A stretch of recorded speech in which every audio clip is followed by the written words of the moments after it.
Bem, boa noite. É com uma grande alegria que a gente está recebendo aqui hoje a Elvira Hoffmann, uma pessoa que se tornou uma amiga nossa.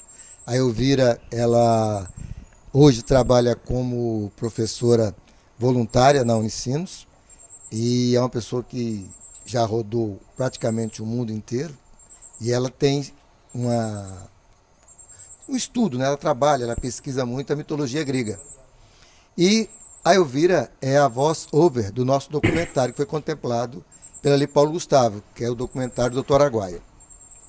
No Rio Grande do Sul, quando nós estávamos gravando, nós conversamos na casa dela, porque tinha um interesse muito grande de vir pelo Tocantins, em qualquer local, para poder falar sobre mitologia grega. E eu combinei com ela, assim, olha, nós vamos organizar. E depois, nos nossos processos de organização do documentário, a voz da Elvira, ela foi assim escolhida por mim, pelo diretor de áudio que tem, em razão dela ser uma pessoa que declama poesia e se encaixou bem. E ela, na infância dela, ela conheceu, ela era vizinha na cidade de São Leopoldo, do protagonista do filme, que é o João Carlos Reis Sobrinho, que é que veio e de quem nós contamos a história. E conversando com Mariana, para a gente poder fazer um contraponto com a questão da mitologia grega, nós trabalhamos na possibilidade de trazermos também o tema, a mitologia dos orixás, né, que achamos interessante, trocando ideia com a Elvira, e convidamos, e a Mariana nos ajudou a convidar o Pai Gil, que está aqui no nosso espaço. A gente fica muito feliz, tá, com a sua presença. E fizemos um convite a algumas pessoas, procurando ter um ambiente aqui próximo de pessoas que vão acompanhar o tema. Estamos aí nessa luta, nessa briguinha de transmissão pelo link do canal. A gente quer agradecer a todas as pessoas que estão nos acompanhando através do link. Temos as pessoas da região do Bico, de Porto Franco, de Tocantinópolis, que são o grupo de literatura literatura de testemunho. É um grupo que pesquisa sobre isso. Eles têm um conjunto de grupo de discussões, entre os quais tem os depoimentos e as coisas que vieram pós-guerrilha. Estão nos acompanhando. E também no Rio Grande do Sul, lá, o grupo da Elvira, que é o grupo de literatura de resistência, que ela vai falar um pouco. Então, para a gente começar aqui, eu vou passar inicialmente a palavra para a Elvira, para ela fazer uma breve apresentação dela, e ela vai dar um início sobre mitologia, e depois a gente faz um contratempo, ele fala um pouquinho sobre o tema dele, da Umbanda, e aí a gente vai aqui interagindo, conversando bem à vontade, tá? A nossa proposta de diálogos criativos, culturais, é trazer temas que nós julgamos importantes para podermos estar debatendo sempre com alguém apresentando uma versão e o outro lado apresentando um contraponto, um argumento diferenciado, tá? Queremos agradecer aqui a presença da Academia Palmeiras de Letras, através do escritor e amigo Osmar Casagrande, Kleber Toledo, né, amigos que colaboram conosco aqui, pessoas que estão ligadas também ao Terreiro Caboclo, né, o Instituto Umbandista, Tenda do Caboclo. Tenda do Caboclo, tá? Então, Elvira, pode começar. Boa noite, pessoal. É uma grande alegria estar hoje na presença de vocês aqui, com um assunto também que sempre me atraiu muito. Eu sou natural do Rio Grande do Sul, da cidade de Santo Ângelo.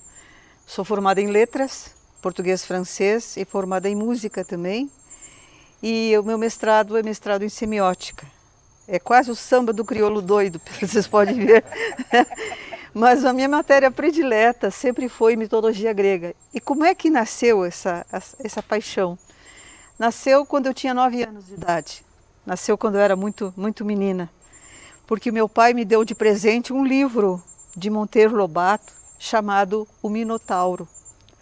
E através, então, desse livro e das outras obras de Monteiro Lobato, que são os 12 Trabalhos de Hércules e assim por diante, eu comecei a gostar da mitologia. Mais tarde, lá pela década de 80, eu tive o privilégio de visitar a Grécia pela primeira vez e me achar praticamente numa pátria também, uma pátria conhecida, que é a pátria da mitologia grega. Então hoje eu gostaria de trazer para vocês alguns aspectos dessa história. E vou lembrar a vocês o seguinte, que todos nós o assunto é encontro com os deuses, mas todos nós trazemos dentro de nós deuses, deuses e deusas. Tá? Muitas vezes os homens também trazem deusas e os homens também trazem, as mulheres trazem deuses e os homens trazem deusas também. Isso tudo é possível. Tanto isso é verdade que com a evolução da medicina e da psiquiatria nós vamos encontrar mais tarde Freud e Jung que se utilizam novamente dos elementos da mitologia grega. Por exemplo, o complexo de Édipo. Outra coisa não é senão uma questão mitológica. Tá? Então, lembre-se disso, trazemos deuses dentro de nós. Eu já identifiquei 2 deusas em mim. Agora eu espero que vocês também identifiquem os seus. Aqui então, só para começar então, os homens criam os deuses à sua própria imagem. Não é novidade nenhuma, isso foi escrito pelo filósofo grego que viveu no ano de 570 a.C., Xenófanes, né? E os mitos que chegam, eles chegam normalmente através da literatura até nós. Eles chegam até nós através da literatura, através dos grandes poetas e escritores, Homero, Hesíodo, Ésquilo e Eurípides. E outra coisa que chama a atenção, eu já chamo a atenção isso no começo, esses deuses, eles não têm, aliás, eles têm pouca ou nenhuma consideração pela moral. Por quê? Porque eles são o que nós somos. E o que nós somos? Já pararam para pensar? Né? Então a gente tem assim algumas coisas muito parecidas com eles. E esta questão, quando a gente aborda a mitologia, normalmente eu chamo a atenção, é a mitologia muito violenta. Tem muito assassinato, tem muito ciúme, tem muita... Aliás, principalmente ciúme. Tem uma deusa assim que é campeã em matéria de ciúme, que é a deusa Hera. E também há muita ambiguidade nesse sentido, como nós somos. Qual é a explicação, por exemplo, que se dava então na Grécia Antiga de como é que surgiu o mundo? Surgiu o mundo através de um elemento um vazio negro que se chama caos.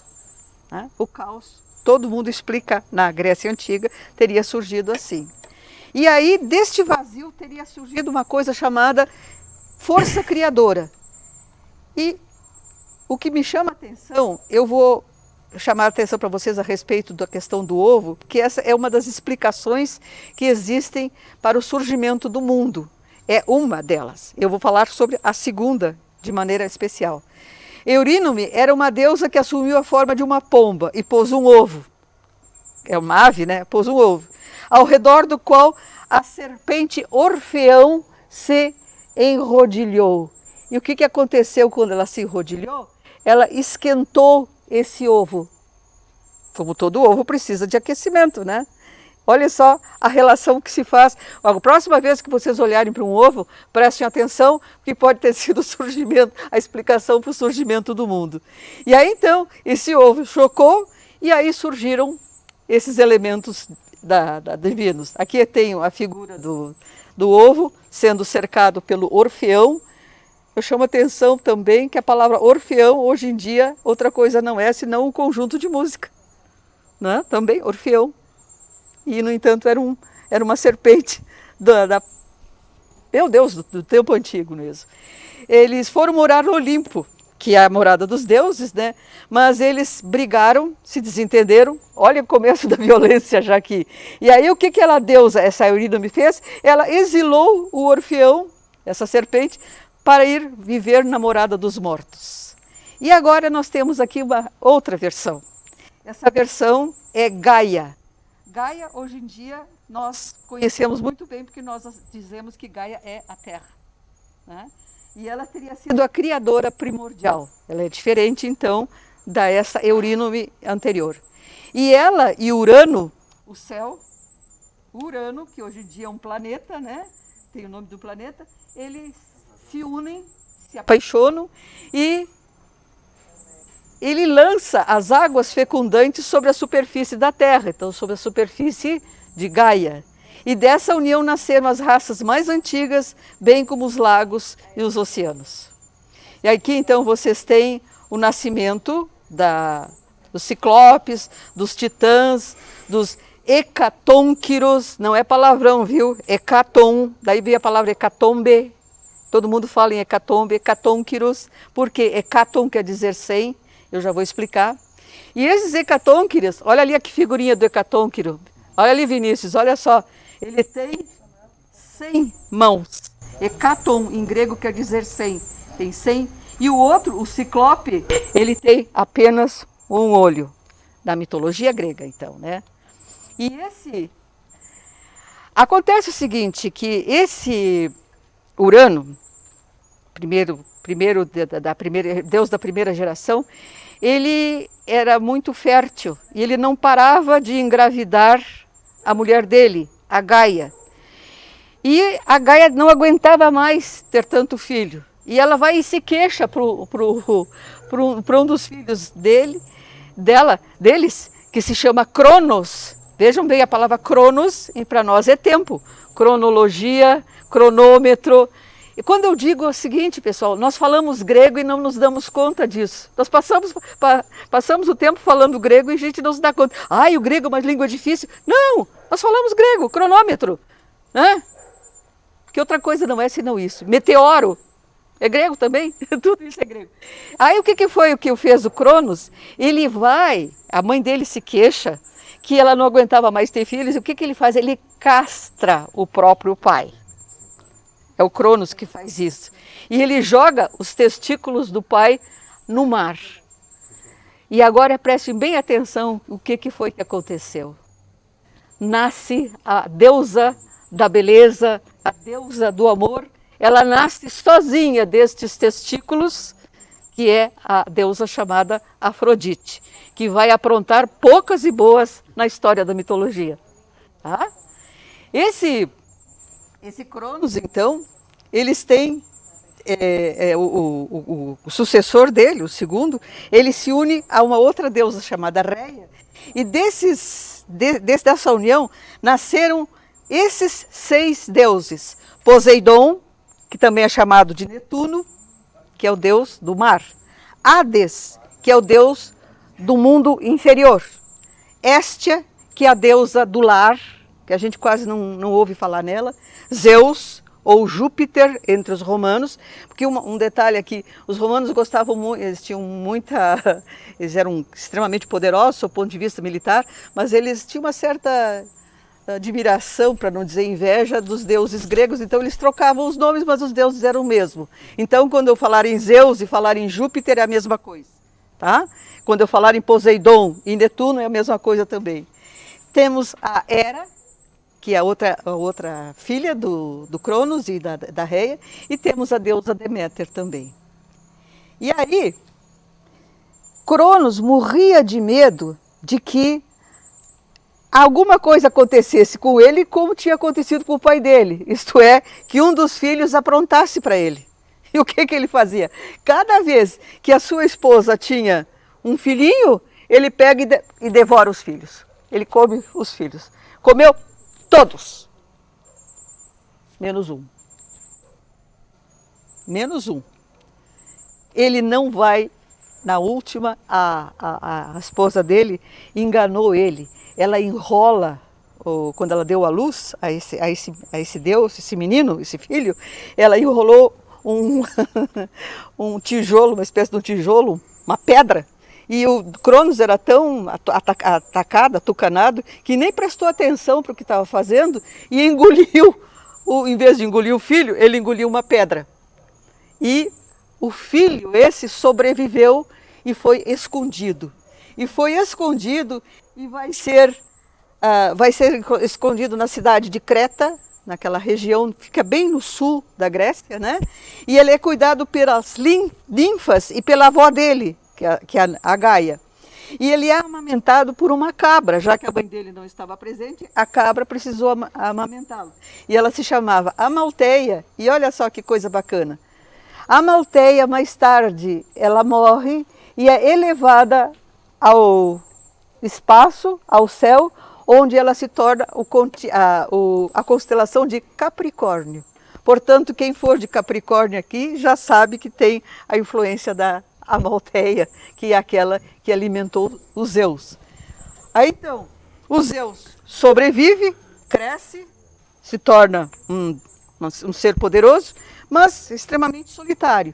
E ele vai e casa com a primeira esposa dele, que se chama Metis. Elvira, vamos deixar um pouquinho aqui, guarda bem onde você está, porque agora nós vamos ter a introdução com certeza. de Tenho Pai Gil, que vai trabalhar um pouquinho agora sobre os orixás, a mitologia de orixás. A palavra está contigo.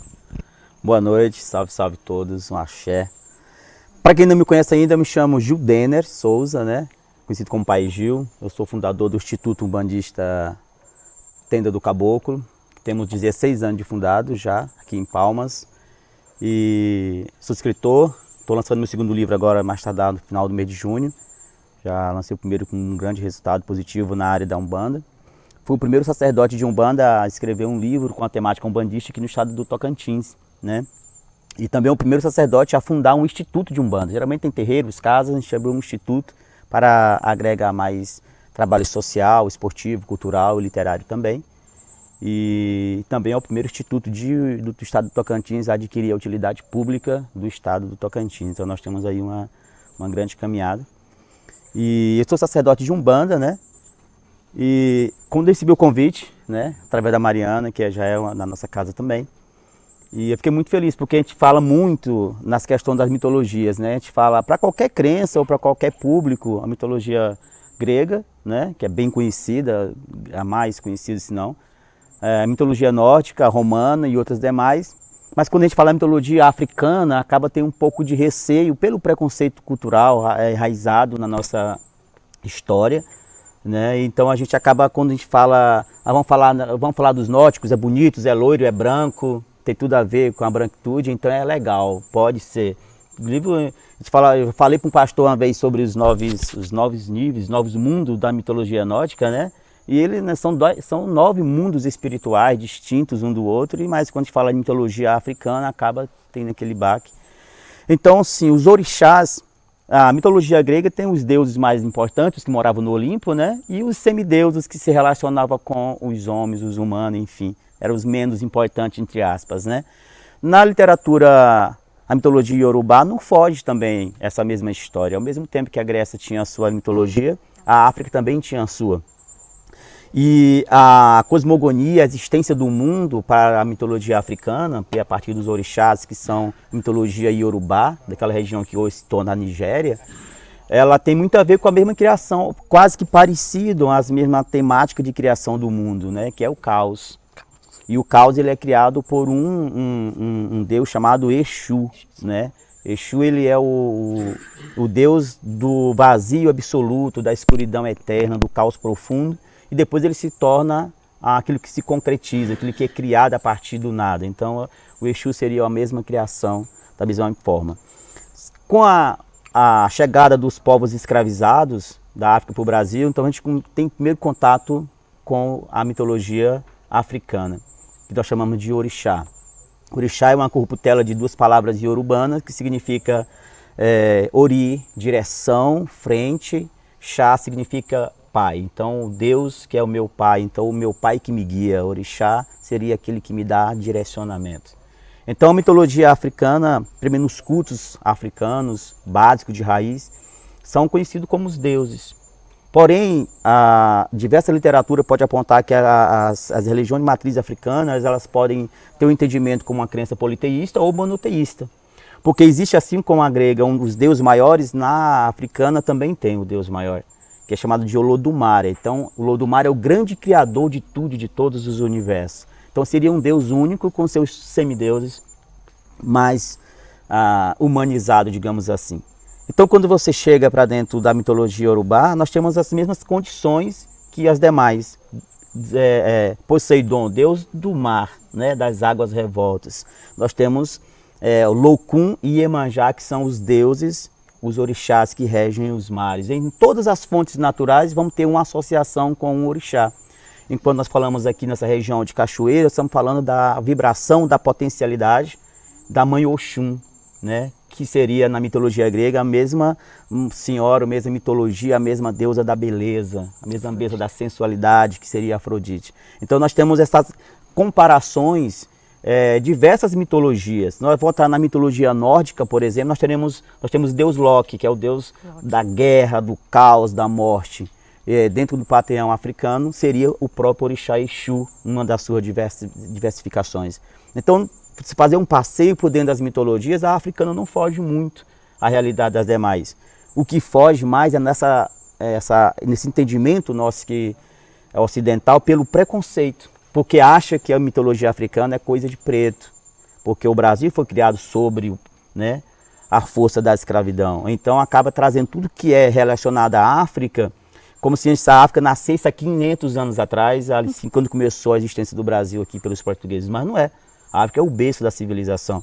Então a gente precisa olhar além do Brasil para conhecer a África.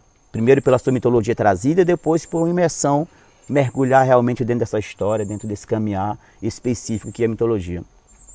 E quando se fala de mitologia, você pode associar que a criação do mundo a partir de Olodumare deu a humanificação da humanidade. Então, como nós temos a Gaia, que seria a Terra, a gestação, inclusive até deixo uma boa literatura que é de Robson Pinheiro, um livro chamado A Gestação da Terra, que fala justamente como que a mitologia africana deu com que a Terra foi criada a partir desses pensamentos antigos da África. E então a natureza em si é representada pela mitologia africana. Em cada polo da natureza você vai ter um orixá que é regente ou vibracionalmente ligado a esse ponto. Então quando você fala, por exemplo, de encruzilhada, nós temos o orixá Exu e Ogum. Quando a gente fala de justiça, nós temos o orixá Xangô. Quando a gente fala de sabedoria, de conhecimento, nós temos Obá e Oxóssi. Então nós temos tudo isso interligado. E as religiões de matriz africana, e assim como a Umbanda, que é uma religião brasileira que eu vou falar logo em seguida, tem tudo isso dentro dessa mesma mistura. Porque a religiosidade da Umbanda, ela agrega todas as culturas, todas as vertentes e todas as capacidades de um raciocínio lógico religioso, religiosamente falando. Sim. Então quando você olha para a Umbanda com um olhar de outra crença, você não vai conhecer ela, porque você fica muito raso, você precisa se aprofundar dentro e ter um olhar de verdadeiramente umbandista. Um exemplo prático que eu costumo dar nas minhas aulas, nos meus estudos, quando você é católico, por exemplo, você tem o seu credo e tem as suas convicções, então tem suas maneiras de fazer. Então tem a Semana Santa, tem a Eucaristia, tem a comunhão, tem tudo que são regras específicas do cristão católico. Que o cristão evangélico já não segue muito bem, o cristão de Umbanda também não, porque eles olham a religiosidade com seus próprios olhares, né, de dentro para fora. E geralmente as pessoas que olham a Umbanda olham ela com a visão sua, da tua religião. Então o chamado, esse espaço é tão importante porque é um quebra de paradigma mesmo, quebra essas fronteiras que a gente tem de olhar a Umbanda como coisa ruim, associar as coisas negativas, associar trabalhos que não têm finalidade. Então, não precisa conhecer a Umbanda olhando ela como ela é, que é uma religiosidade cristã, a única religião genuinamente brasileira, né, que tem sua teologia, tem toda a sua formação teológica e tem toda a sua caminhar espiritual desenvolvida a partir, né, já do nosso território brasileiro, agregando outras crenças, é claro, mas a Umbanda surge, tem até um grande dilema hoje, inclusive na atualidade, que a literatura antiga dizia que a Umbanda foi fundada por Zélio Fernandinho de Moraes em 1908, né? Não exatamente foi ele que fundou, foi ele que formou essa forma que a gente conhece, de praticar caridade, se reunir uma vez por semana, e então ele criou essa forma de a gente conhecer a religiosidade. Mas a Umbanda é muito mais velha, chegou junto, porque a Umbanda ela é uma mistura da território da cultura xamânica ameríndia, dos nossos índios, os indígenas que já estavam aqui, que são donos por direito dessa terra. Depois se agregou a religião europeia, que é o cristão convencional, católico, pela imposição de Portugal, né? Também agregou a herança trazida da mitologia africana com os escravizados, e ainda trouxe um apanhado muito positivo do espiritismo kardecista, né? Desse francês que trouxe esse conhecimento para nós. Então a Umbanda surge ali nesse apanhado de culturas, mas não se define por si só. A Umbanda ela é mais do que isso. Ela tem tudo isso, mas ela não é uma coisa só. Ela é muito mais além. Então é esse que eu queria dar esse esclarecimento hoje, para chamar a pessoa para esse levante de pensamento e começar a pensar com um pensamento mais esclarecido sobre o que é a religiosidade de Umbanda e sobre o que é a mitologia africana, que tem tudo a ver com as demais mitologias que a gente conhece no dia a dia. Bem, nós acho que estamos consertando um pequeno problema de transmissão. Peço desculpa aí para quem está nos acompanhando pelo link. Vocês falaram uma coisa que é bem interessante, que é o fato de que há preconceitos, a questão de gênero, de raça, tudo isso. E esse encontro aqui também, a gente não pode perder a oportunidade, porque a Elvira declama. A Elvira, ela tem como uma prática a declamação. E então, antes de você voltar para seu passeio pela mitologia grega, e daqui a pouco a gente retorna com o Pai Gil, um pequeno soneto, alguma coisa aqui, para poder quebrar um pouquinho do gelo, e vocês querendo fazer alguma intervenção, algum comentário, fiquem à vontade. Sim. Tem um poeta gaúcho chamado Mário Quintana. E hoje em dia tem um centro lá em relação a ele, mas um dia ele quis entrar na Academia Brasileira de Letras e foi recusado, porque ele não era tão importante assim. E aí ele, claro, ficou chateado, mas ele escreveu um trecho do poema muito pequeno: esses que estão aí atrapalhando o meu caminho, eles passarão, eu passarinho. E tem um soneto dele muito bonito que diz assim: recordo ainda e nada mais me importa aqueles dias de uma luz tão mansa que me traziam sempre de lembrança algum brinquedo novo à minha porta. Mas veio um vento de desesperança soprando cinzas pela noite morta, e eu pendurei na galeria torta todos os meus brinquedos de criança. Estrada afora posso seguir, mas ai, embora idade e senso eu aparente, não vos iluda o velho que aqui vai. Eu quero os meus brinquedos novamente. Sou um pobre menino, acreditai, que envelheceu um dia, de repente.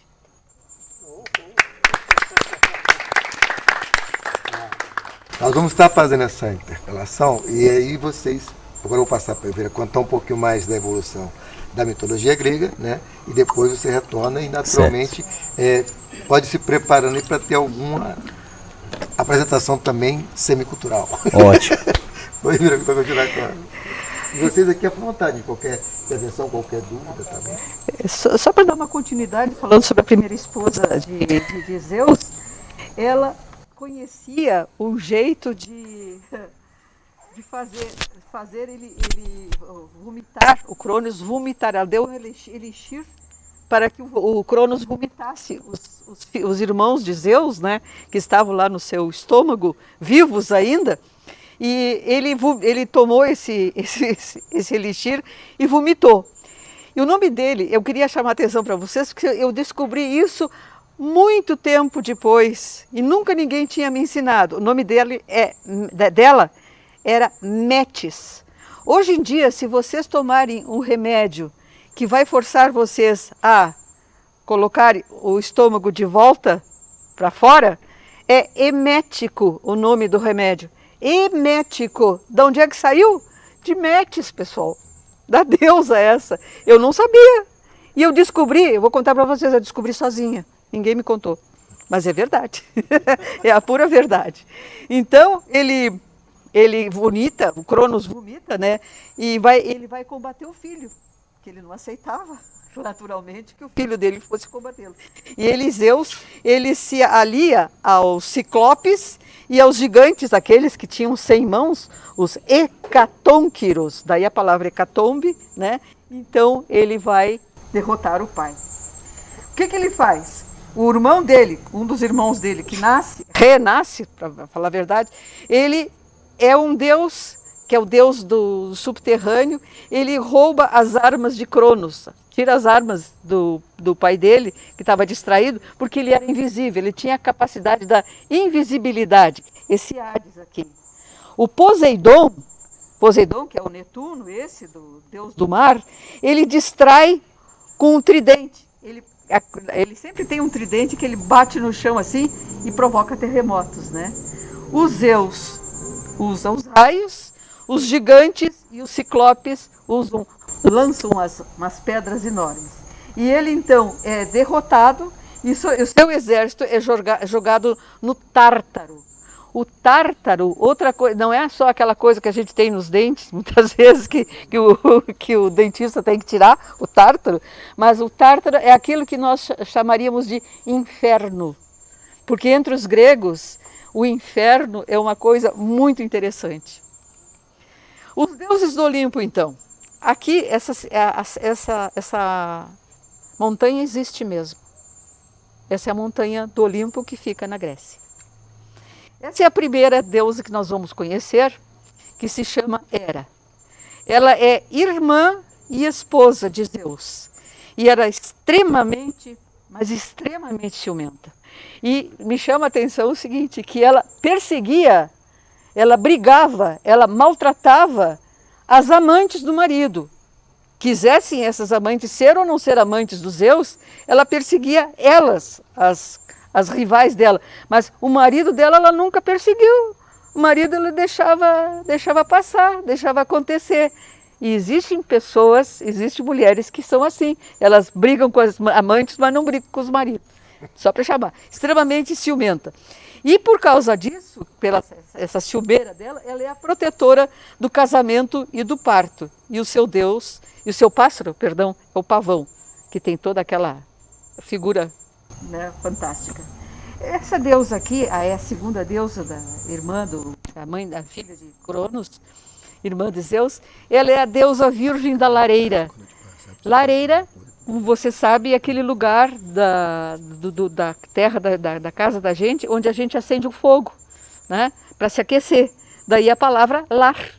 Onde tem um lar, tem uma lareira. Só que aqui no Tocantins, eu sinto muito, não vai ter lareira de jeito nenhum. De jeito.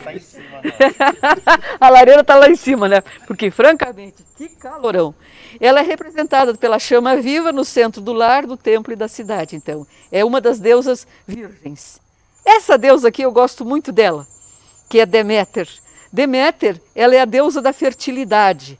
E ela é sempre ligada, ela é a mãezona. Ela é sempre ligada à filha dela, que em grego é Perséfone e em latim é Proserpina, a deusa entre os romanos.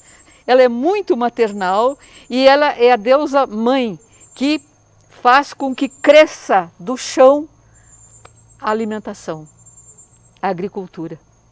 Ela é extremamente importante.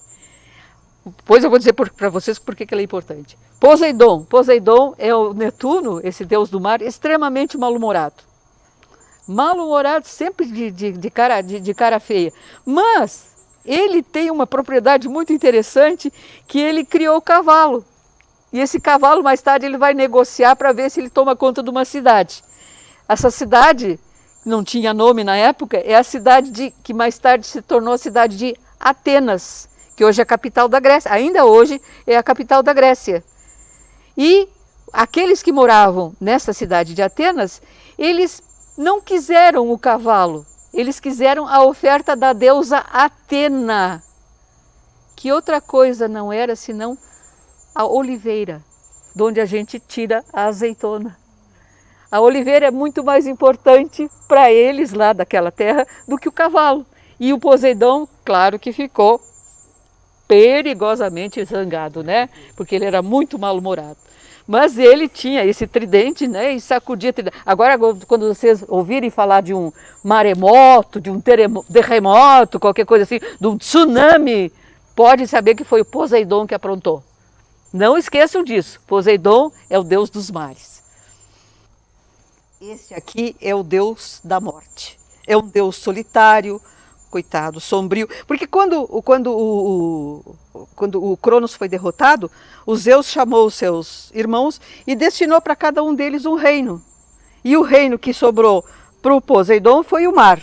E o reino que sobrou para o Hades foi aquilo que nós chamaríamos do submundo, do mundo abaixo. Porque eu não gosto de usar a palavra inferno, porque a palavra inferno tem uma conotação muito negativa, principalmente na religião cristã. E é muito nova também, né?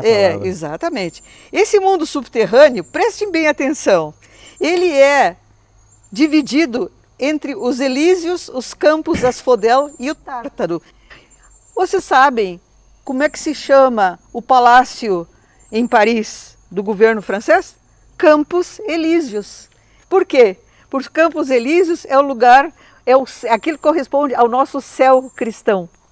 Tá? Asphodel é um meio termo, e o Tártaro seria este submundo do sofrimento maior. Então, nesse mundo subterrâneo do deus Hades, tem todos esses três reinos menores. E os mortos que vão para lá, todos os mortos que vão para lá, eles são levados por um barqueiro chamado Caronte, onde eles atravessam o rio Estige. E o que a Perséfone está fazendo ali? Perséfone. Vamos ver um pouquinho mais do Hades. Caronte está ali no barco dele, e nessa região, guardando o submundo, o mundo subterrâneo, tem um cachorrão que tem 3 cabeças, que se chama Cérbero. Muito provavelmente vai aparecer nos desenhos animados, muitas vezes. O Cérbero tem 3 cabeças, e é ele quem guarda o submundo para ninguém escapar de lá. Porque principalmente aqueles que estão no Tártaro, que seria o nosso inferno cristão, gostariam muito de sair. O pior dos infernos, já disse para vocês, é o Tártaro. E eu estou chamando a atenção de vocês sobre o seguinte, que grandes crimes, quais são os grandes crimes que são cometidos? Por isso que eu digo, olha a ambiguidade da coisa. Matar por adultério.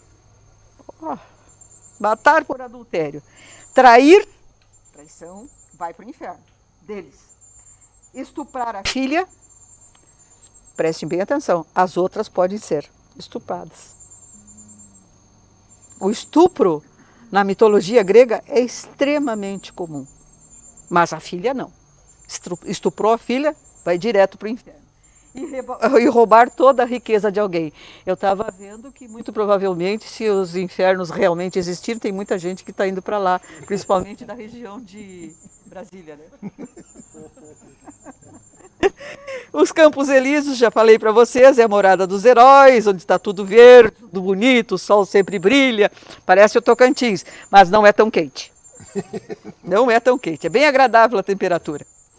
E aqui são aqueles que julgam. Tem que haver um julgamento para ver se eu mando para o inferno, se eu mando para o céu ou se eu mando para o purgatório. Eu estou usando aqueles termos que vocês conhecem melhor. São 3 deuses, são 3 juízes, Radamanto, Minos e Éaco, que são todos filhos de Zeus. Vou correr um pouquinho aqui. Não era para entrar nos infernos, não podia entrar nos infernos, só que 4 deles, todos eles semideuses, fizeram isso.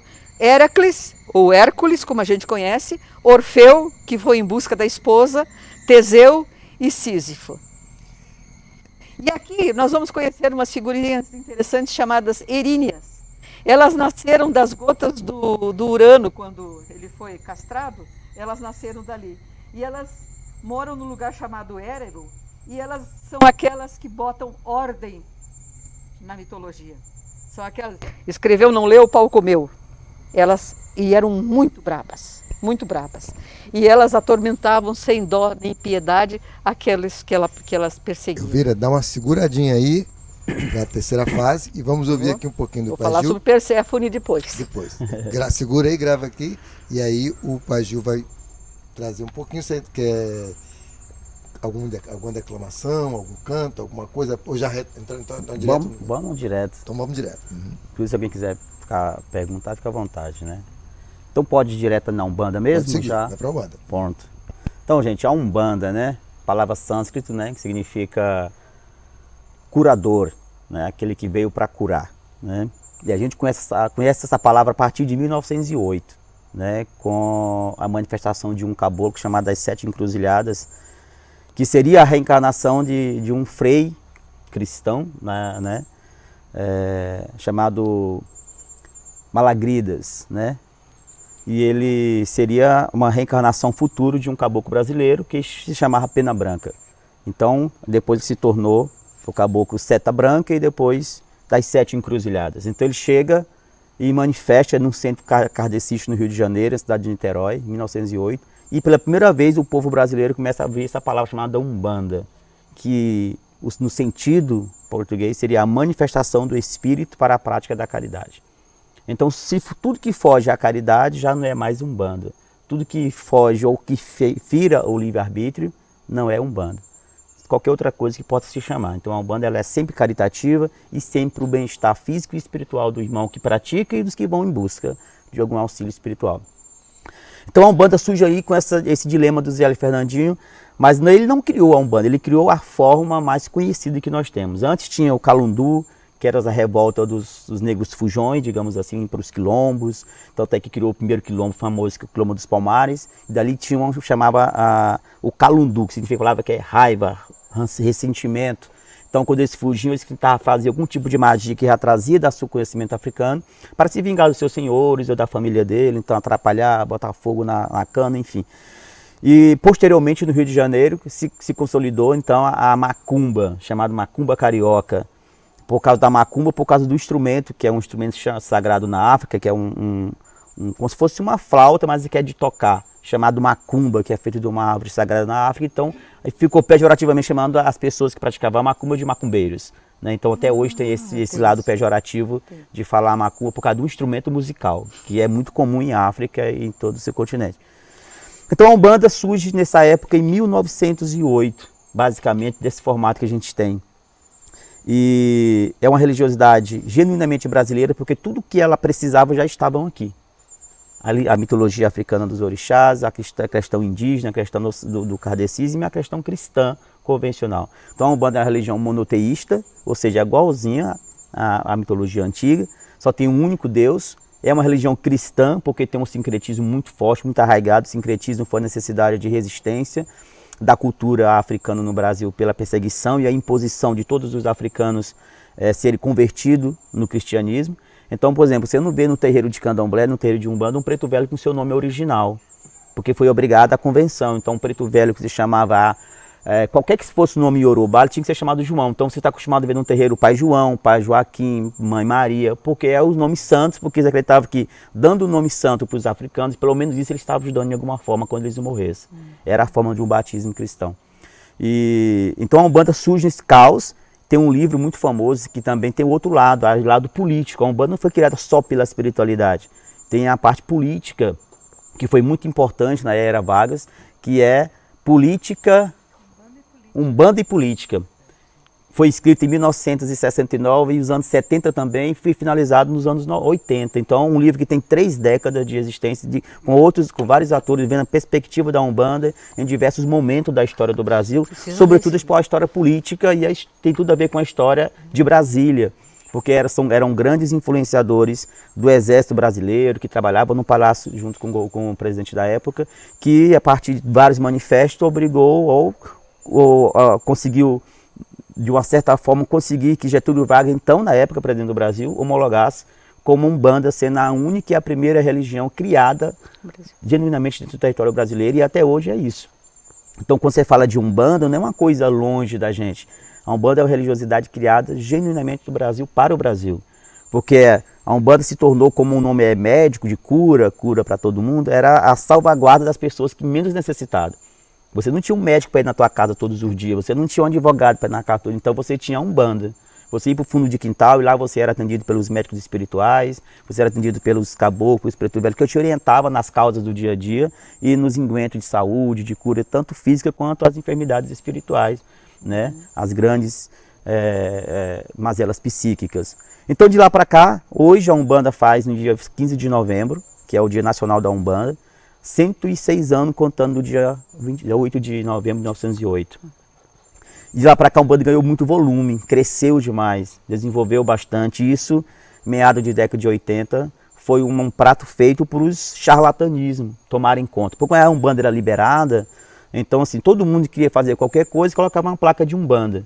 E aí fazia suas atrocidades, fazia todo tipo de coisas, as amarrações, esse trabalho de matar a pessoa, tudo que era negativo, mas o título era de Umbanda. Então recaiu sobre os homens da Umbanda esse peso cultural. E quase que ela foi ao chão praticamente. Foi levantado com os grandes famosos, os grandes cantores da época, que cantavam, Martinho da Vila, e quem mais, gente? Se lembra de cantores famosos? A maioria dos cantores da década de 80 cantavam música de Umbanda, né? Clara Nunes, a mais evidente Clara Nunes, né? Depois, já na década de 90, surgiu o grande médium da Umbanda até hoje, chamado Rubens Saraceni. Então as psicografias dele são fantásticas e é recomendável para todos, né? Ele não criou a Umbanda, ele criou uma vertente, ele idealizou a codificação da Umbanda e criou as formas teológicas que nós conhecemos hoje, para entender e compreender esse mundo espiritual e físico, essa dualidade que a gente vive no dia a dia. Então, a partir da década de 90, com a publicação do primeiro livro, que foi Teologia de Umbanda Sagrada, depois Codificação de Umbanda e A Linha dos Guardiões, são diversos livros dos Guardiões, né? Foi inspirando inclusive outros escritores, como o Robson Pinheiro, que é um escritor espírita, que tem um trabalho muito bonito no sul do Brasil, né? Que começou a psicografar obras umbandistas também, né? Os Guardiões, né? Tambores de Angola, Guardião da Meia-Noite, e vários livros que são psicografados pelo médium espírita kardecista. Então, a Umbanda se separa na década de 90 do Espiritismo, que é Casa Espiritista de Umbanda, Casa Espírita de Umbanda. Então, perdeu esse título porque a Umbanda ela é espiritualista, ou seja, ela agrega tudo. Não existe nada que a Umbanda não pegue um pedacinho. Então, a Umbanda hoje temos dentro linhas ciganas, linhas de cangaceiros, linha do Terecô, linha da Jurema, linha de diversas fontes energéticas e culturais do Brasil e fora também. Então, a Umbanda agrega tudo que é saber, tudo que é cultura, tudo que é religiosidade positiva e vai se movimentando. Porque a Umbanda também ela tem outro sentido, que é uma religião que ela não está estática. Por exemplo, então vemos religiões convencionais que têm séculos de existência com o mesmo molde de ser, com o mesmo pensamento de crença. E a Umbanda ela é um movimento. Todo dia ela se torna nova, porque as pessoas vão se intelectualizando, vão se moldando e vão se identificando com as novas tecnologias, com as novas descobertas também. Então a Umbanda tem esse movimento, ela nunca para. Então eu entro na Umbanda um dia, eu passo 6 meses, eu sou uma outra pessoa na visão de Umbanda, porque eu tenho outros conhecimentos, eu vou adentrar no mundo da mitologia e vou começar a desassociar isso da minha vida pessoal, eu vou começar a ter um mundo complexo em volta de mim. Então eu vou me modificando assim como a religião me modifica.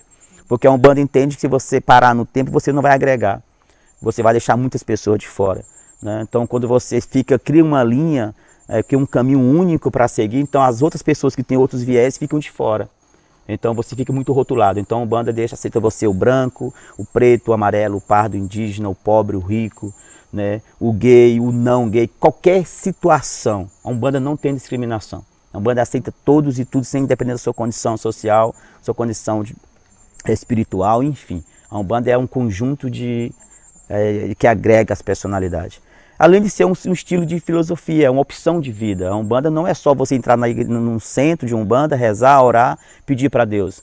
Você também tem a parte social, você ser caritativo, você ser humano, você ter empatia com o próximo.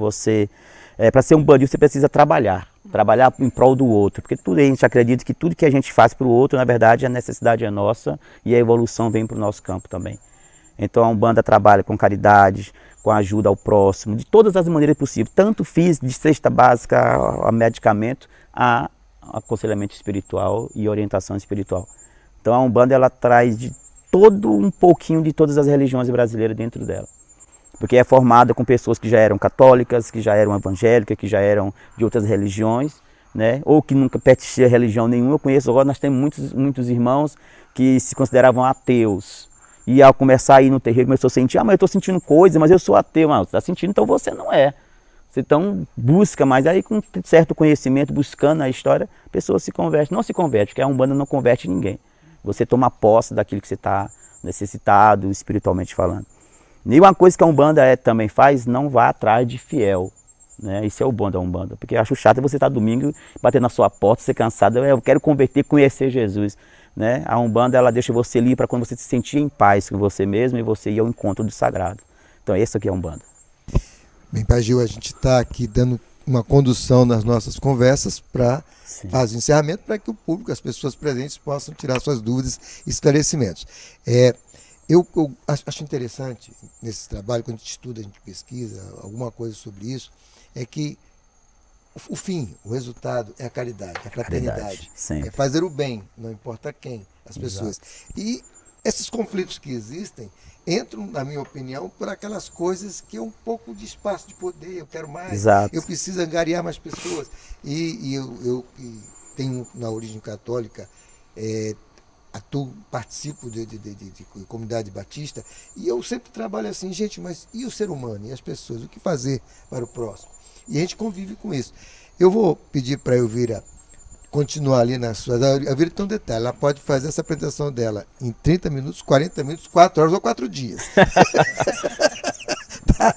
E fique à vontade se quiser trazer mais alguma coisa bonita de Castro Alves, de alguma pessoa que você gosta de declamar. Castro Alves depois vai ser recebido. E eu quero repetir, tá? A Elvira conquistou a voice-over do documentário Doutor Araguaia, que é uma história belíssima, que a gente está já em fase de montagem. E o Doutor Araguaia, de origem católica, coroinha, ele, quando estava no Araguaia, e ele atuou salvando vidas, tudinho, e ele veio a morrer em combate. Uhum. E há registros de livro de Terecô, de que a entidade Terecô o recebia especialmente para ajudar as mulheres em parto. Tem muita história no Terecô, no Nordeste maranhense ali, Maranhão. que tem a da manifestação do Espírito Bogi, que é o seu Araguaia, Zé Araguaia, é o nome assim, que é realmente proteção das pessoas que darão a luz na beira dos rios, os tipos indígenas, as pessoas ribeirinhas ali. Tem essa manifestação bem interessante, esse choque cultural aí, né? Elvira, voltamos para a Grécia. Vamos lá. Voltamos para a Grécia. Claro, como ele disse, eu posso falar 1 hora, 1 dia, 1 semana e 1 mês. Depende da amplitude. Porque a mitologia grega é imensa, pessoal. Então, o que eu estou fazendo aqui é dar uma pitadinha para que vocês se apaixonem por ela. Você sabe mais ou menos ideal quantos deuses e semideuses gregos no conjunto geral? Ou não recordo? Tem os 6 deuses esses que entraram, que são os filhos de Cronos, né? Mas tem ainda na mitologia antiga, anterior, depois tem os semideuses, tem o Hércules, né? Esse que é o mais importante, tem Teseu, tem uma série de heróis que é muita coisa. É muita coisa mesmo. Eu te perguntei só para saber, porque na mitologia africana são mais ou menos 400 deuses. Você tem que estudar para buscar. Bem grande. Porque também houve uma herança também do Oriente.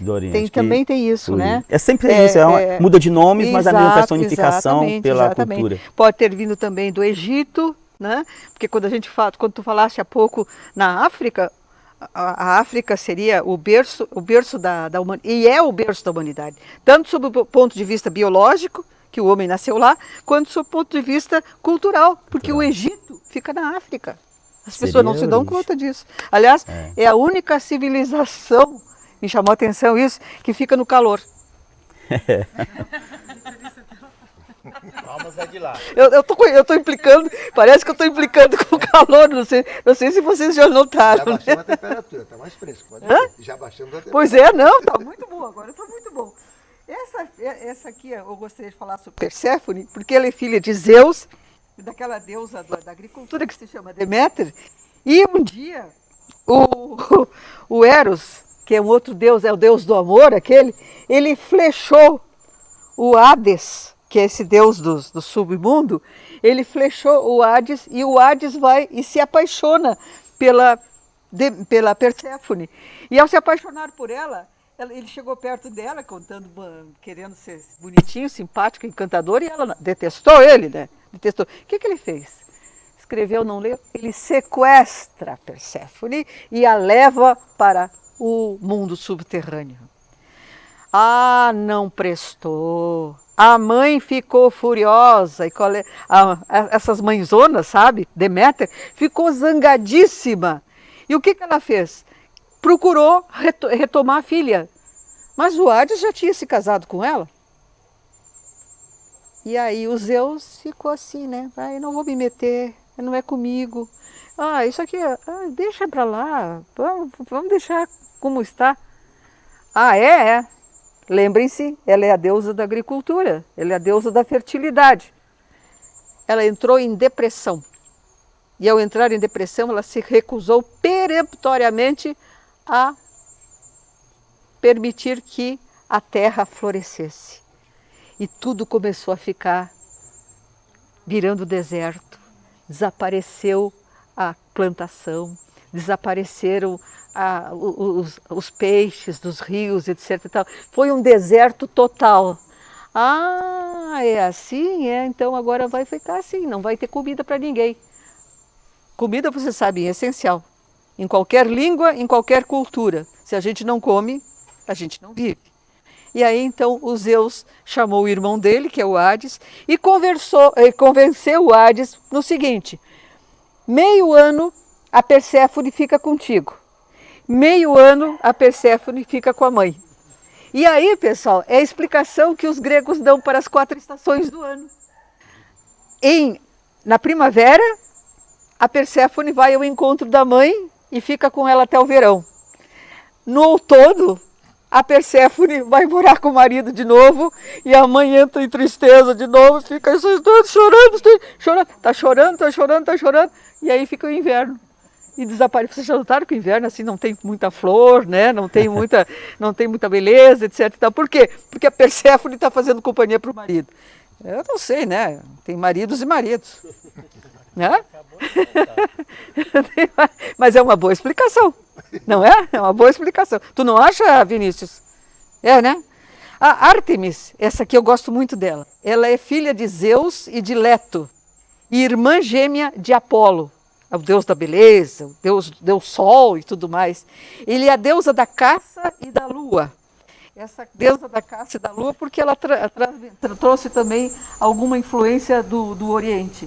E ela é associada a animais não domesticados, animais selvagens. O veado, a corça, a lebre, o javali, o urso e a leoa são todos dedicados a essa, são dedicados a ela. E ela é a protetora das jovens, das mocinhas. E ela é uma deusa eternamente virgem, não tem conversa. Ela, Héstia e Atena, que a gente vai ver depois. Ela era muito perseguida porque ela era uma mulher bonita, era uma deusa bonita, e aí ela pediu para o pai dela um arco e a flecha. ela aparece sempre na mitologia com um arco e flecha. E pede também uma matilha de cães para proteger ela, né, cães de caça. E ninfas para acompanhá-la. E essa roupa que as deusas usavam eram roupas compridas, eram saias compridas.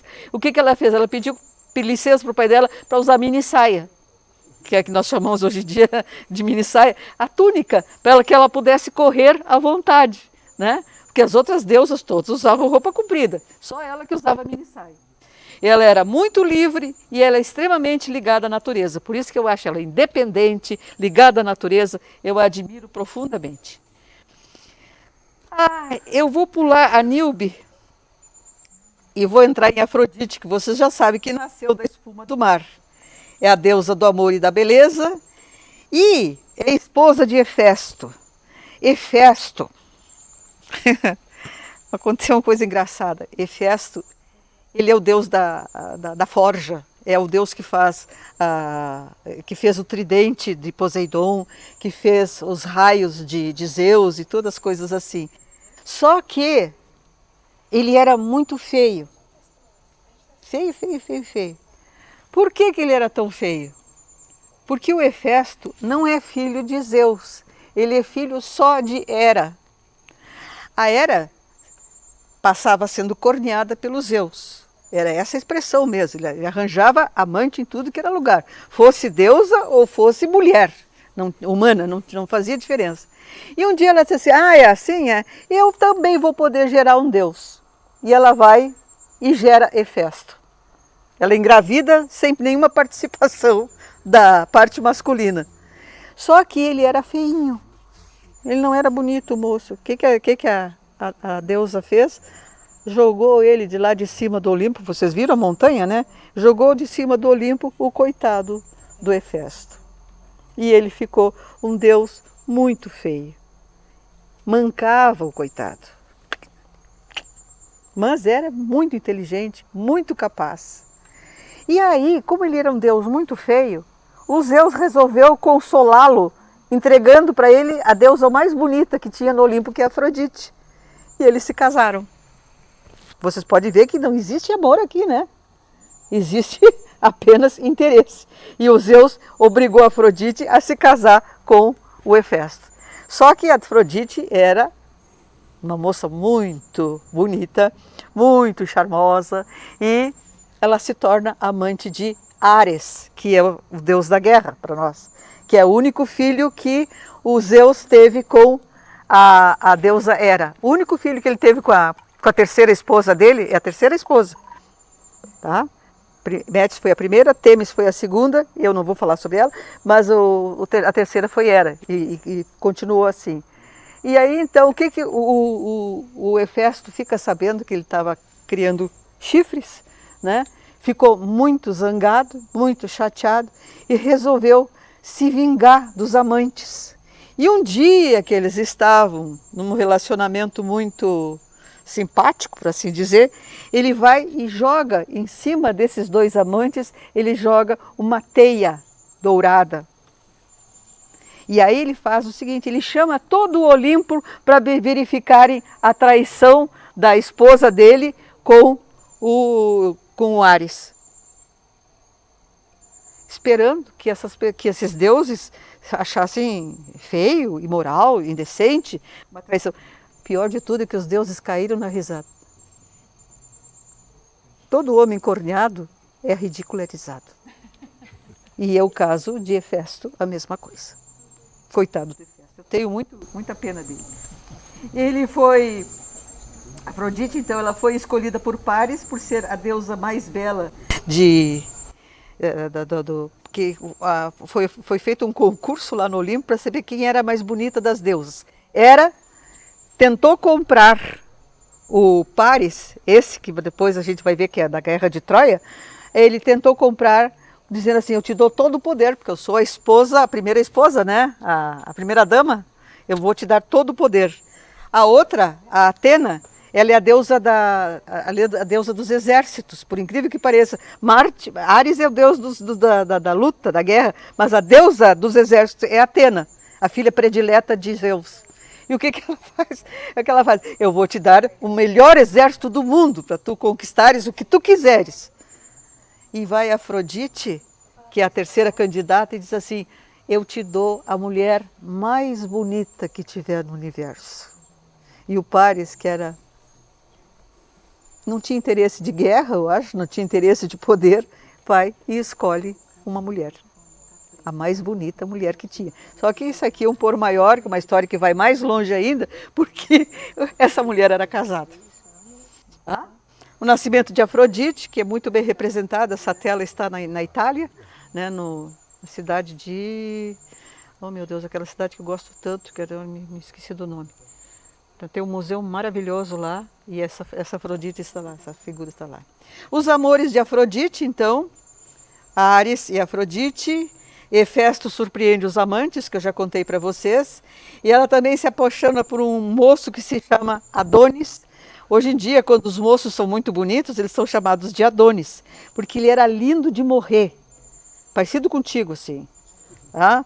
E aí ele era muito bonito, só que o Ares, quando ficou sabendo que a Afrodite tinha se interessado pela beleza dele, mata o coitado do Adonis. Também ela se apaixonou por um ser humano chamado Anquises. E a anêmona, essa planta tão bonita, essa flor tão bonita, é dedicada a ela. Os filhos dessa deusa, Afrodite, com o Ares, são Ânteros, Deimos, Fobos e Harmonia. Deimos e Fobos são satélites de, não sei se é de Saturno, a minha geografia é Saturno, né? São satélites hoje em dia. Enéas, que é aquele que vai fundar mais tarde Roma, feito com um ser humano. Príapo, que é feito com outro deus chamado Dionísio. E esse Dionísio, como ele era um deus muito sensual, daí existe a palavra priaprismo, que vocês conhecem. Quando as pessoas são taradas por sexo, se chama priaprismo, né? Por causa desse deus, dessa personalidade aqui. Érix, de Poseidon. Eros, que se acha que ela gerou sozinha. E Hermafrodito, que ela teve com Hermes. Daí a palavra Hermes, Afrodite, e é aquele que tem tanto a sexualidade masculina quanto a sexualidade feminina. Atena nasceu da cabeça do pai, por quê? Porque a mãe dela, Metis, lembra da primeira deusa, a primeira esposa de Zeus? O Zeus desconfiou que ele iria também ser punido por um filho. E ele, sabe o que ele faz?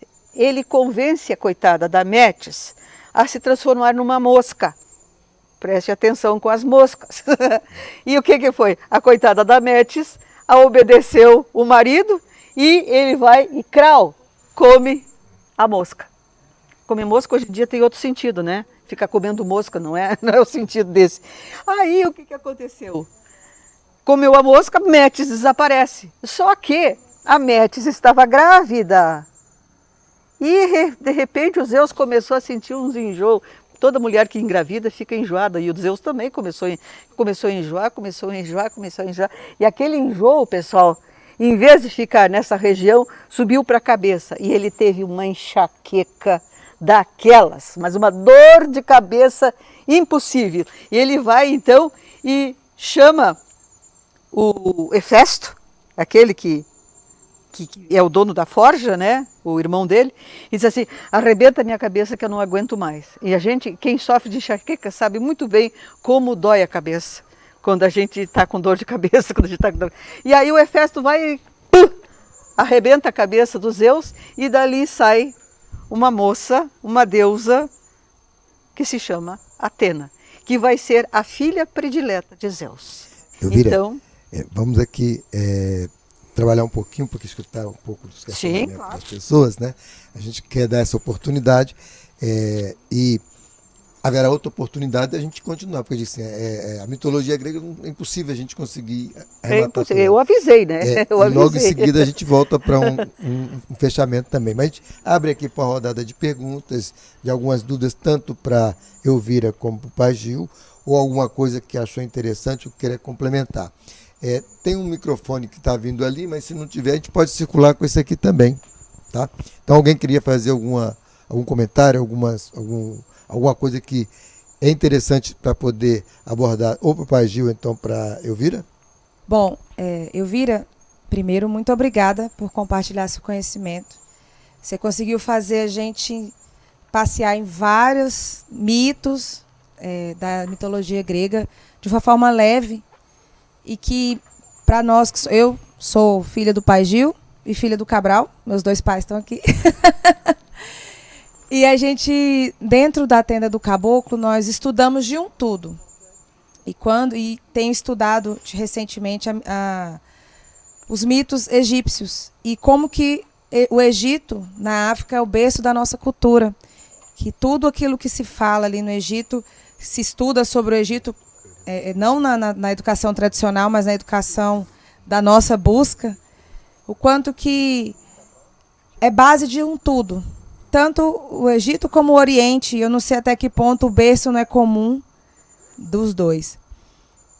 E aí eu enxergo muito nos mitos gregos, também os mitos de orixás, não que como nós conhecemos na Umbanda, porque a Umbanda ela tem uma cosmogonia própria, que é a forma como se explica que o mundo começou, mas muito aqueles mitos dos orixás, de uma base mais de candomblé ou de culto de nação mesmo africana.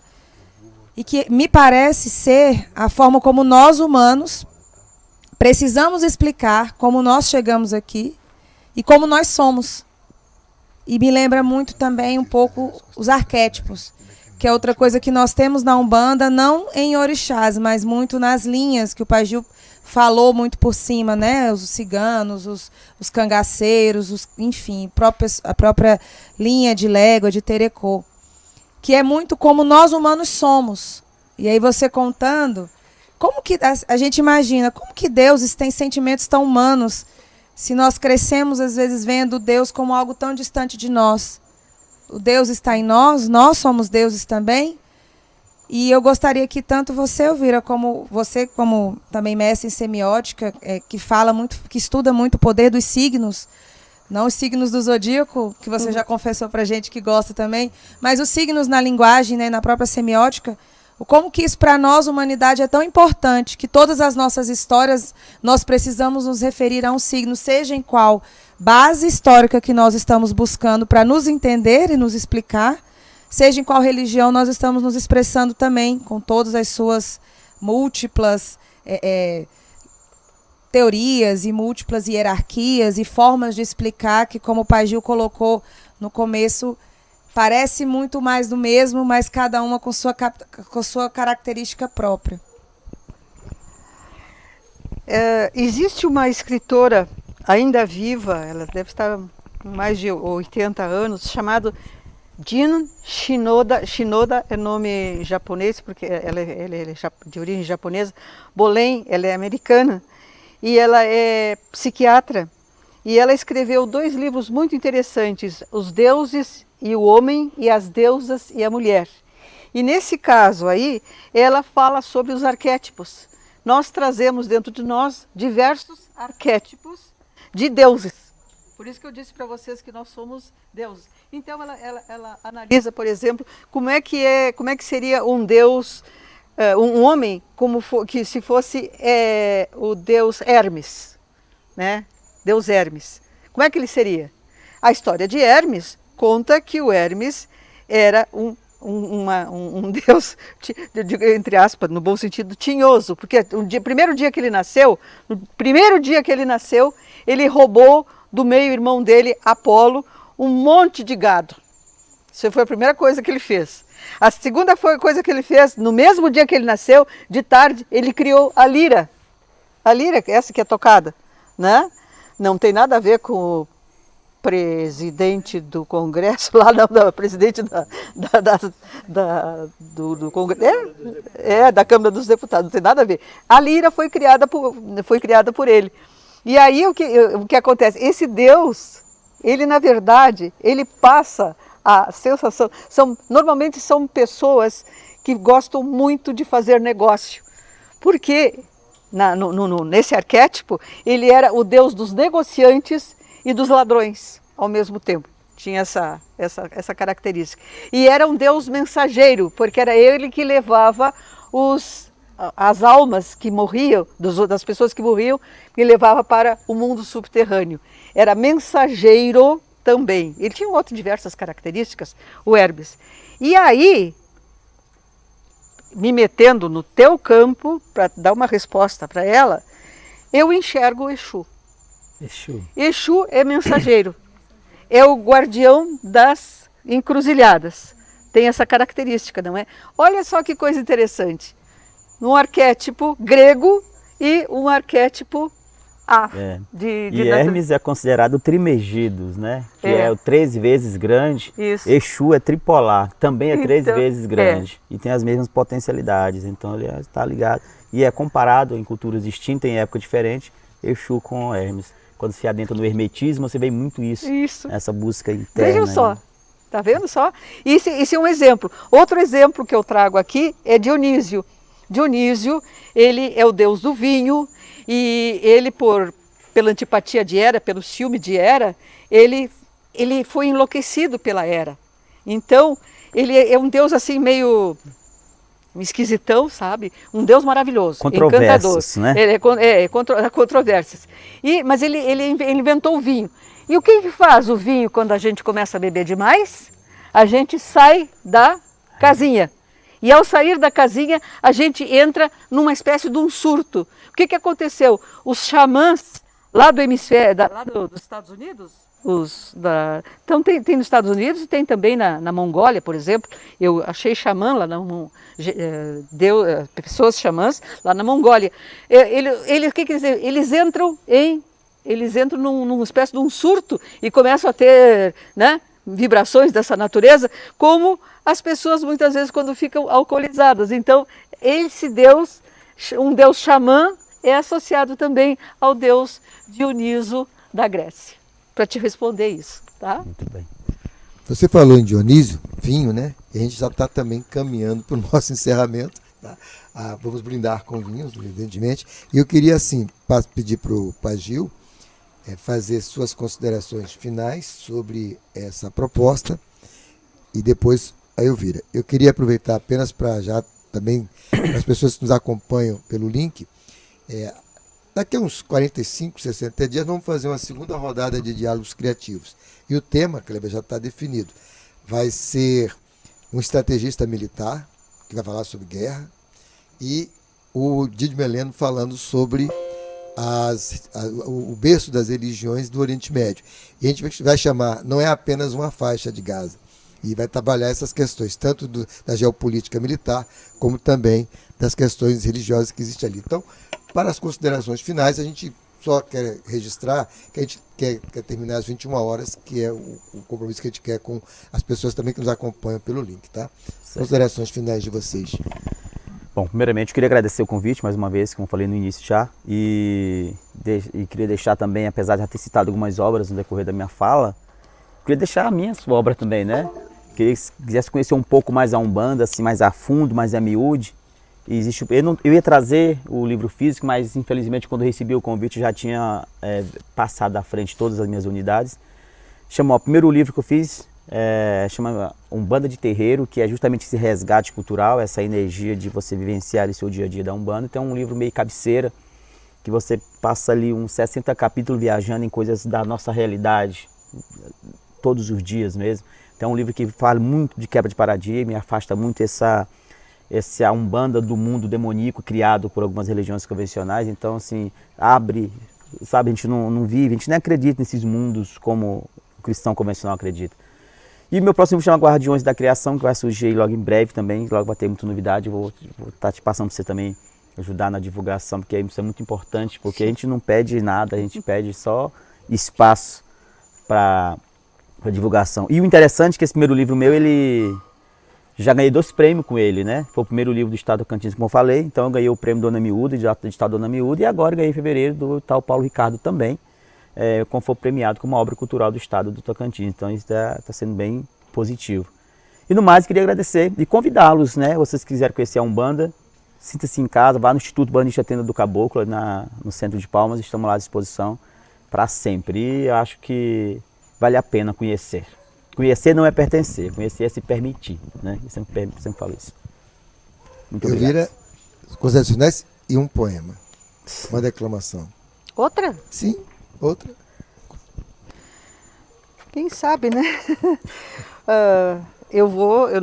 Vai ter que ser soneto porque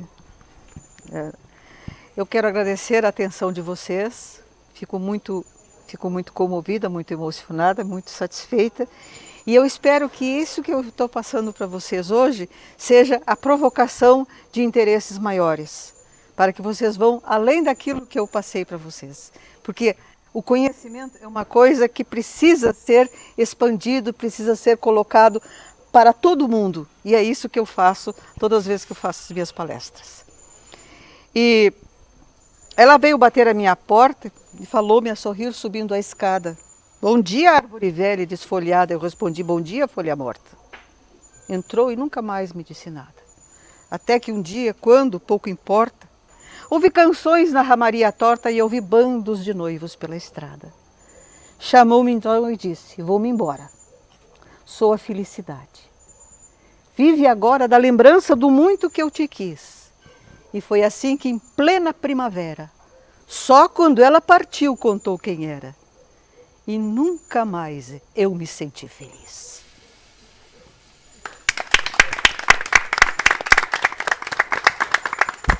A gente quer agradecer as pessoas que nos acompanham através do link. Elvira, só por curiosidade, quando ela esteve em Marrocos, ela recebeu, que foi uma oferta, né? Uma oferta. Tu vai contar isso? Alguém ofereceu 200 camelos por Elvira. Eles gostam de mulher gorda lá, pessoal, é por isso. Gente, muito obrigado a todos que estão aqui. A gente vai ali, uma pequena mesa de frios e refrigerantes e um pouquinho de vinho também. Muito obrigado a todos. Não vou enumerar cada um, e Casa Grande gosta de declamar. Pode, fica à vontade. Eu quero e vou. O palco é seu. Já procurei aqui. Bacanal. Manuel Bandeira. Quero beber cantar asneiras, no esto brutal das bebedeiras que é tudo emborca e fazem caco. Evoé, Baco. Lá se me parte a alma levada no torvelim da mascarada, a gargalhar em doido assomo. Evoé, Momo. Lá se na toda, multicores, as serpentinas dos amores, cobras de lívidos venenos. Evoé, Vênus. Se perguntarem, que mais queres, além de versos e mulheres? Vinhos. Vinho é que é o meu fraco. Evoé, Baco. Ao alfange rútilo da lua, por degolar a nuca nua que me alucina e que eu não domo. Evoé, Momo. A lira etérea, a grande lira, porque eu estático desfira em seu louvor versos obscenos. Evoé, Vênus. Manuel Bandeira, maravilhoso. Mais uma vez, muito obrigado. O convite a todos que nos acompanham para entre 45 e 60 dias, em uma data que vamos marcar nesse mesmo local, o espaço TG Economia Criativa. É uma nova logo que nós estamos trabalhando, que entra no ramo do audiovisual e na oferta de gastronomias, poemas, saraus e tudo isso. E o tema será, como eu coloquei há pouco tempo, será muito mais do que uma faixa de Gaza, que haverá um estrategista militar que irá falar sobre a importância daquela região para efeito do domínio, do poderio da guerra, né, do espaço. E Didi Meleno, que é uma pessoa que é um profundo conhecedor sobre o Oriente Médio, faz palestra, já está convidado. Iria vir hoje aqui, mas está acamado, está com problema, tá? Então vamos ali agora, tá? E mais uma vez, muito obrigado. Obrigado à equipe de apoio aí que está fazendo a transmissão pelo link. Desculpe por algumas falhas de início. Corrigiremos para a próxima fase. Obrigado.